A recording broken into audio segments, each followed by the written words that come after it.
سبحان ربك الحمد لله وكفى وسلام على عباده الذين اصطفى أما بعد أعوذ بالله من الشيطان الرجيم بسم الله الرحمن محمد رسول الله والذين معه أشداء على الكفار رحماء بينهم سبحان ربك رب العزة عما يصفون وسلام على المرسلين والحمد لله رب العالمين اللهم صل على سيدنا محمد وعلى آل سيدنا محمد وبارك وسلم۔ جس طرح درخت اپنے پھل سے پہچانا جاتا ہے، استاد اپنے شاگردوں سے پہچانا جاتا ہے۔ نبی علیہ السلام اس دنیا میں معلم اعظم بن کر تشریف لائے۔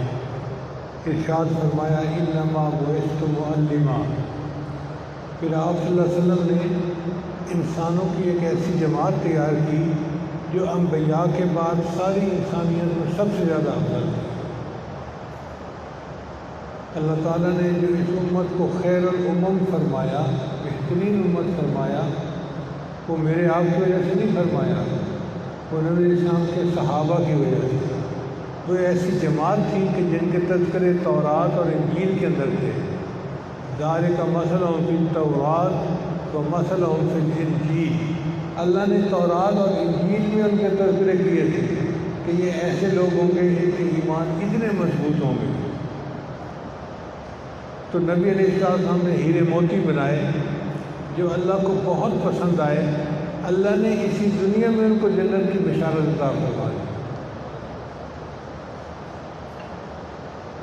نبی آتے رہے آخر میں نبیوں کے امام آئے۔ نبی آتے رہے آخر میں نبیوں کے امام آئے، وہ دنیا میں خدا کا آخری لے کر پیام آئے۔ جھکانے آئے بندوں کی جبیں اللہ کے در پر، سکھانے آدمی کو آدمی کا احترام آئے۔ وہ آئے جب تو عظمت بڑھ گئی دنیا میں انسان کی، وہ آئے جب تو انسان کو فرشتوں کے سلام آئے۔ ایسی جماعت تیار کی نبی علیہ السلام نے کہ فرشتوں کے سلام آتے تھے۔ یہ صحابہ کرام کی جماعت تھی۔ ان میں سب سے اول سیدنا صدیق اکبر رضی اللہ عنہ، ان کو نبی علیہ السلام کے ساتھ نسبت اتحادی حاصل تھی۔ ہو بہو نبی علیہ السلام کے رنگ میں رنگے ہوئے تھے۔ اس کی دو دلیلیں، ایک تو یہ کہ جب ہجرت کے موقع پہ نبی علیہ السلام مدینہ طیبہ پہنچے تو مدینہ طیبہ کے لوگ کوئی بچے نہیں تھے، سمجھدار تھے۔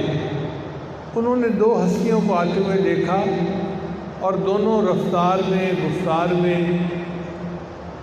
انداز میں اس طرح ایک دوسرے سے مشابہت رکھتی تھی کہ ان کو پہچان نہیں ہو رہی تھی۔ ان کو پوچھنا پڑا من کہ من کو محمد آ۔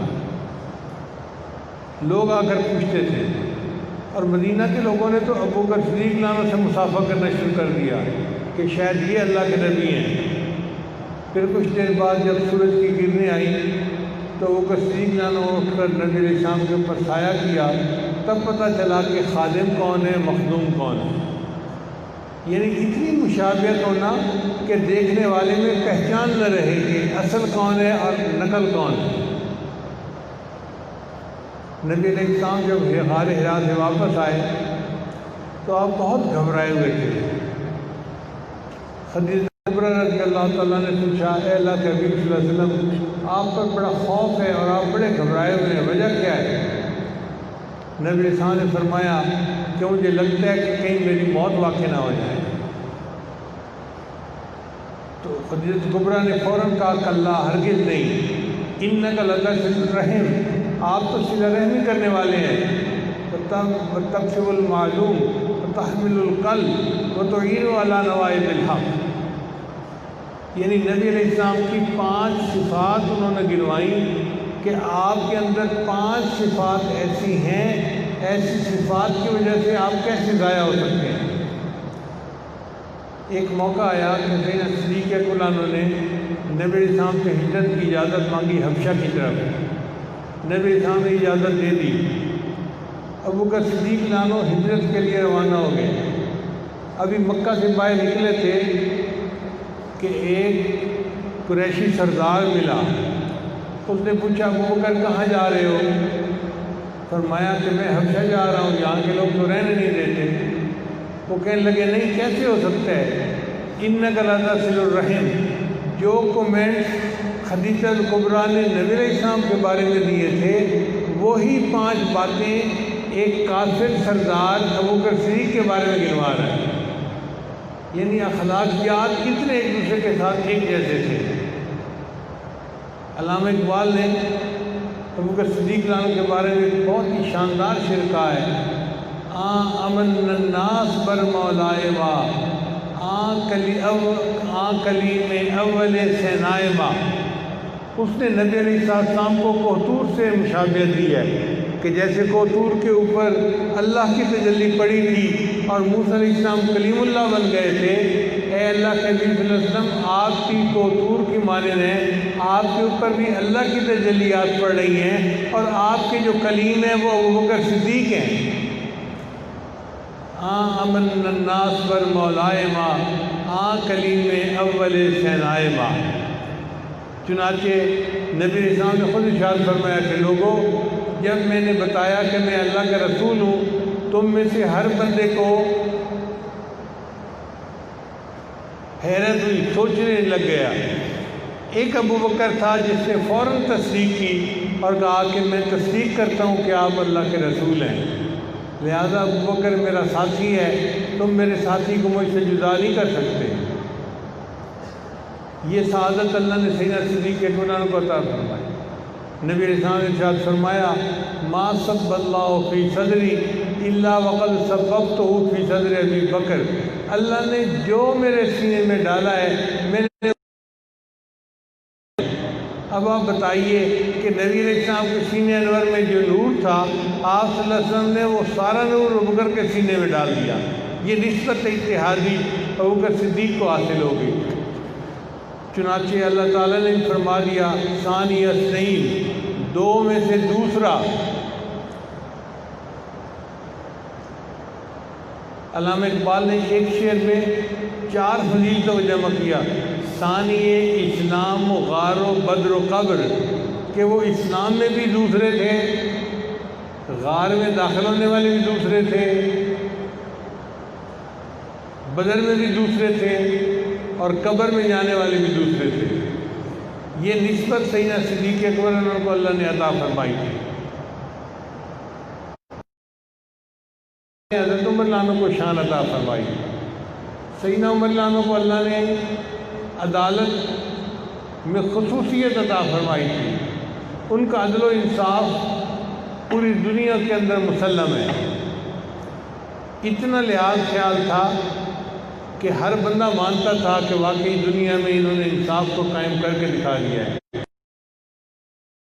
مال کے لیے بیت المال میں عطر کی شیشیاں آئیں، اب عطر تقسیم کرنی تھی، تو عمر عنہ کی بیوی نے کہا کہ جی میں تقسیم کر دیتی ہوں۔ فرمانے لگے نہیں، کوئی اور کرے۔ اس نے پوچھا کیا آپ کو میرے اوپر اعتماد نہیں ہے؟ فرمایا اعتماد تو ہے، آپ تقسیم تو کریں گی، لیکن تقسیم کرتے ہوئے جو عطر آپ کے ہاتھ پہ لگ جائے گا اس کا حساب کون دے گا؟ اس حد تک امت کے مال کی نگرانی کرنے والے۔ ایک مرتبہ عمر عنہ بیٹھے ہوئے تھے، حضرت علی عنہ ملنے کے لیے آئے، رات کا وقت تھا، چراغ جل رہا تھا۔ عمر عنہ نے پوچھا کون؟ علی، ملنے کے لیے آیا ہوں۔ عمر عنہ نے بلا لیا، پوچھا علی کیسے آنا ہوا؟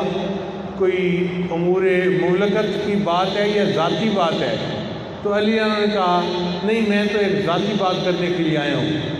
حضرت عمر عنہ نے پھونک مار کے چراغ جلا دیا، بند کر دیا۔ عمر عنہ حیران، اندھیرا ہو گیا ہے۔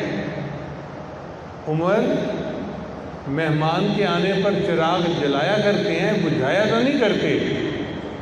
حضرت عمر نے فرمایا علی تم نے سچ کہا، مگر بات یہ ہے کہ مجھے اور آپ کو یہ زیب نہیں دیتا کہ بیت المال کے پیسے کا تیل جلتا رہے اور ہم بیٹھ کر اپنی ذاتی باتیں کرتے رہیں۔ اتنی باریک بینی سے انہوں نے امانت کا خیال رکھا، عدالت کا خیال رکھا۔ پھر اس کے بعد اللہ نے سیدنا عثمان غنی عنہ کو خلیفہ راشد بنایا۔ انہوں نے حیا کی مثالیں قائم کر دی۔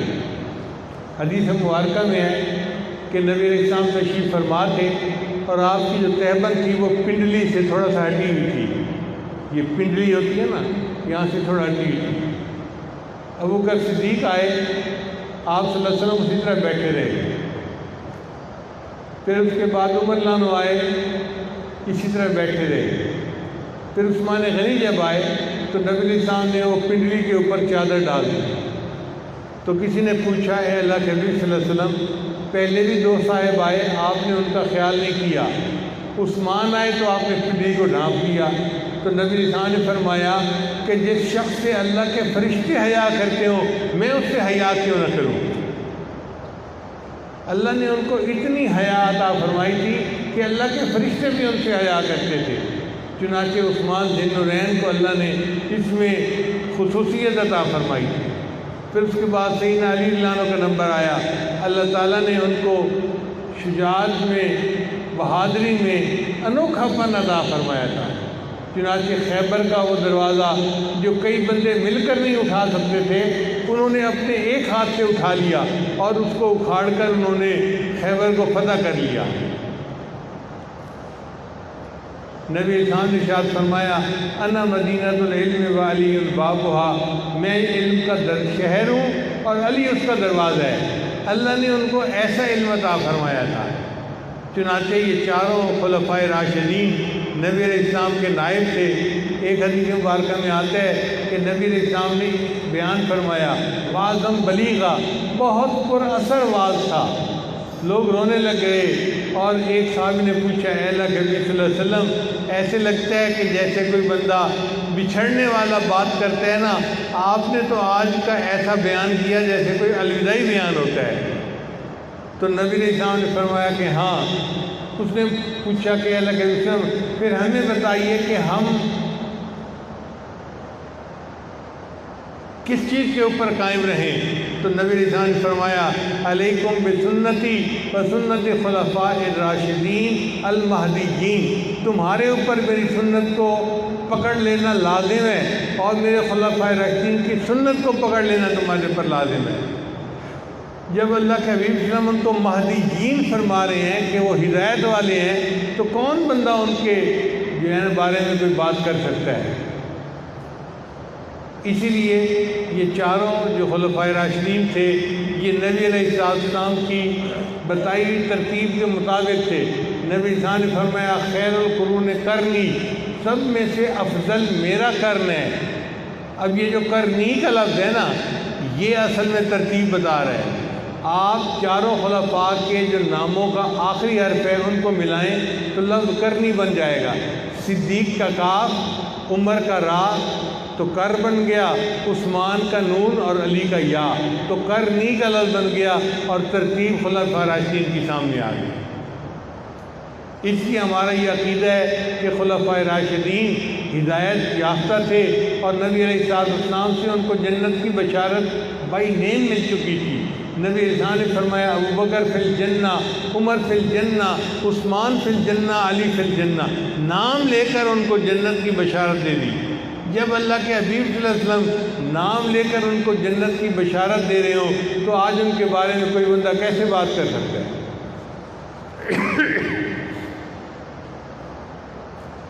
نبی السلام نے ارشاد فرمایا کہ بنی اسرائیل کے 72 فرقے بن گئے تھے اور میری امت کے 73 فرقے ہوں گے، اور ان 73 فرقوں میں سے ایک ہوگا جو ہدایت یافتہ ہوگا، جو نجات پانے والا ہوگا۔ تو صحابی نے پوچھا اے اللہ کے نبی صلی اللہ علیہ وسلم، وہ ایک طبقہ کون سا ہوگا جو ہدایت پائے گا؟ نبی اسلام نے فرمایا ما انا علیہ و اصحابی، کہ جس طریقے پر میں ہوں اور میرے صحابہ ہیں جو ان طریقوں پر چلیں گے وہ ہدایت پانے والے ہوں گے۔ اسی لیے ہم اہل سنت والجماعت کہلاتے ہیں۔ ہم نبی علیہ السلام کی سنت کی بھی پیروی کرتے ہیں اور صحابہ کرام کی جماعت کی بھی اتباع کرتے ہیں، اس لیے ہم اہل سنت والجماعت ہیں۔ الحمدللہ اللہ تعالیٰ کی رحمت ہوگی اور ہمیں اس صحابہ کی محبت کی وجہ سے اللہ تعالیٰ قیامت کے دن بخشش کیے ہوئے اپنے بندوں میں شامل فرمائیں۔ یہ اتنی پیاری جماعت نبی علیہ السلام نے تیار کی تھی کہ ان کے واقعات پڑھ کے حیرانی ہوتی ہے۔ حدیث مبارکہ میں آتا ہے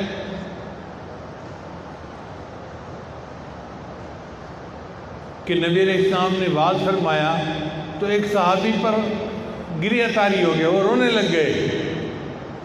نبی علیہ السلام نے فرمایا اس بندے کا رونا اللہ کو اتنا اچھا لگا ہے کہ اس کی وجہ سے اللہ نے سب حاضرین کے گناہوں کی بخشش فرما دی۔ وہ بندہ کتنا تڑپ کے رویا ہوگا، اس کے آنسو اللہ کے ہاں کتنے مقبول ہوئے ہوں گے، اللہ نے اس کی وجہ سے سب کو مغفرت کی بشارت عطا فرمائی۔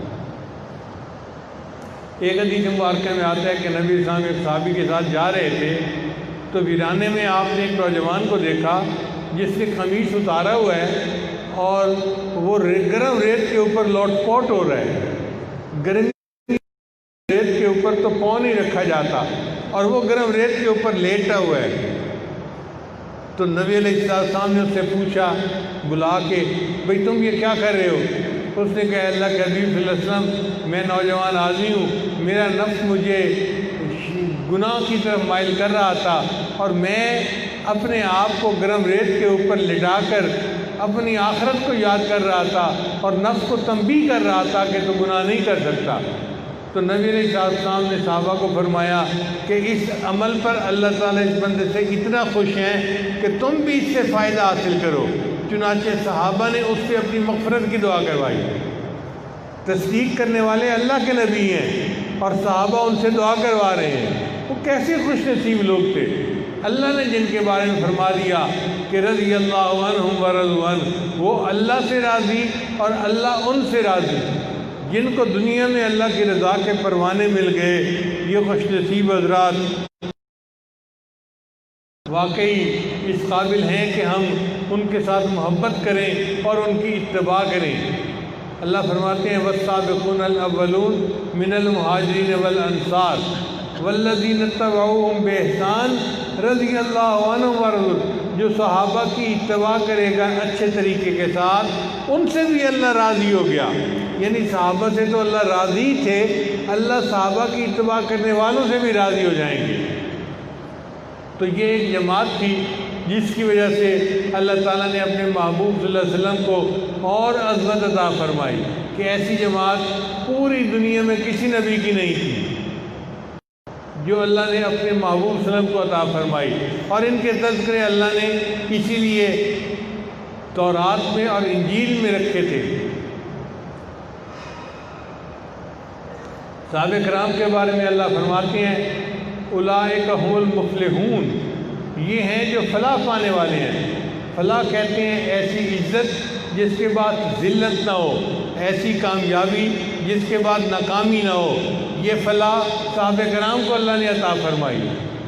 اللہ ان کے بارے میں فرماتے ہیں اولئک هم الراشدون، یہ ہیں جو ہدایت پانے والے ہیں، جو راشد ہیں، جو سیدھے راستے پر چلنے والے ہیں۔ ان کے سیدھے راستے پہ چلنے کی گواہیاں اللہ کا قرآن دے رہا ہے۔ اللہ تعالیٰ ان کے بارے میں قرآن مجید میں فرماتے ہیں، اور یہ تو میرے خیال میں ایک جیسے دنیا میں سونے کا تمغہ دیتے ہیں نا، یہ پرائیڈ آف پرفارمنس دیتے ہیں، اللہ نے ان کو پرائیڈ آف پرفارمنس عطا فرما دیا۔ قرآن مجید میں اللہ فرماتے ہیں اولئک هم المؤمنون حقا، یہ پکے سچے مومن ہیں، یہ سکہ بند مومن ہیں ایمان والو۔ تو اب آپ سوچئے کہ اللہ جو دلوں کے بھید جاننے والے ہیں وہ ان کے ایمان کی گواہیاں قرآن میں دے رہے ہیں۔ اب جو ان کے بارے میں شک کرے گا وہ اپنے ایمان کی خیر منائے۔ اللہ تعالیٰ ہمیں صحابہ کرام کے ساتھ سچی محبت رکھنے کی توفیق عطا فرمائے اور پوری زندگی ان کے نقش قدم پر چلنے کی توفیق عطا فرمائے۔ وآخر دعوانا ان الحمد للہ رب العالمین۔ بہت سارے دوست بیعت ہونے کے لیے آئے ہیں، تو یہ آج توبہ کے کلمات پڑھائے گا، آپ سچے دل کے ساتھ پیچھے پیچھے پڑھتے جائیے گا۔ پڑھیے بسم اللہ الرحمن الرحیم، لا الہ الا اللہ محمد الرسول اللہ، آمنت باللہ وملائکتہ وکتبہ ورسلہ والیوم الآخر والقدر خیرہ وشرہ من اللہ تعالی والبعث بعد الموت، آمنت باللہ کما ہوا باسمائہ وصفاتہ وقبلت جمیع احکامہ اقرار باللسان وتصدیق بالقلب، اشہد ان لا الہ الا اللہ واشہد ان محمدا عبدہ ورسولہ، استغفر اللہ ربی من کل ذنب واتوب الیہ برحمتک یا ارحم الراحمین۔ ان کلمات کو پڑھنے سے بیٹھ تو چکے ہیں، اب چند معمولات کو باقاعدگی سے کریں گے تو اللہ تعالیٰ دل کو منور کر دیں گے۔ پہلا عمل ہے 100 مرتبہ استغفار صبح و شام پڑھنا، استغفر اللہ ربی کل ذنب واتوب الیہ۔ دوسرا عمل ہے 100 مرتبہ درود شریف صبح و شام پڑھنا، اللہم صلی علی سیدنا محمد وعلی آل سیدنا محمد وبارک وسلم۔ تیسرا عمل ہے قرآن مجید کی تلاوت روزانہ کرنا، ایک پارہ ہو تو بہت اچھا۔ چوتھا عمل ہے چلتے پھرتے ہر وقت دل میں اللہ کو یاد کرنا، دست بکار دل و یاد، ہاتھ کام کاج میں مشغول اور دل اللہ تعالیٰ کی یاد میں مشغول۔ اور پانچویں چیز ہے مراقبہ۔ مراقبہ ذکر قلبی کا دوسرا نام ہے اور اس کا طریقہ بہت آسان ہے۔ جب آپ نماز پڑھ کے فارغ ہوں تھوڑی دیر اللہ سے لو لگا کے بیٹھ جائیں کہ اللہ کی رحمت آ رہی ہے، میرے دل میں سما رہی ہے، دل کی ظلمت اور سیاہی دور ہو رہی ہے اور میرا دل اللہ اللہ اللہ بول رہا ہے، میں سن رہا ہوں۔ 10-15 منٹ کا مراقبہ آپ کے سینے کو منور کرے گا اور آپ اللہ تعالیٰ کی محبت میں اضافے کو محسوس کریں گے۔